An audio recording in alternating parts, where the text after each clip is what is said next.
теплое время года любители шахмат разыгрывали партии прямо на улице. Здесь, в парке «Семья», они размещали шахматные доски на лавочках и устраивали баталии. Шах и мат наступил с приходом холодов. Из ситуации выкрутились, нашли помещение в библиотеке. Но и здесь всех шахматистов-любителей не разместить. Федор Морозов играет в шахматы 30 лет. Недавно начал тренировать детей. Говорит, в городе нужно отдельное помещение для настольных игр и турниров, пока соревнования проходят в тесных классах школ. Нужен шахматный клуб в городе. Без шахматного клуба в городе негде собирать большие турниры.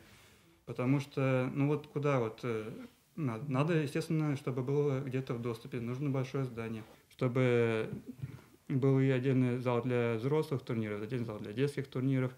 Может, 3 даже зала нужно будет, потому что надо смотреть будущее. Развитие шахмат с появлением помещений, конечно, у нас резко может дать рывок.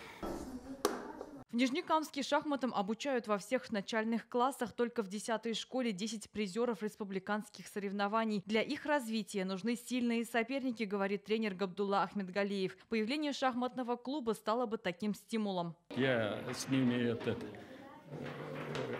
прихожу, играю.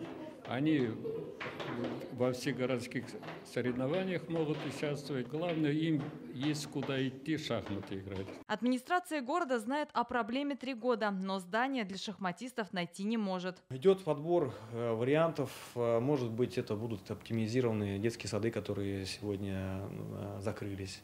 Может быть, это будет что-то из тех новых учреждений, которые нам передаются. Может быть, там мы какие-то помещения найдем, добавим. Но мы смотрим на то, чтобы это было действительно удобно. В транспортной логистике это было удобно и для нас. Для содержания помещения нужно 10 миллионов рублей. По словам чиновников, пока таких средств в бюджете города нет. Поэтому и нет дома шахмат. Гульнара Миниханова, Александр Лихачев, ТНВ, Нижнекамск.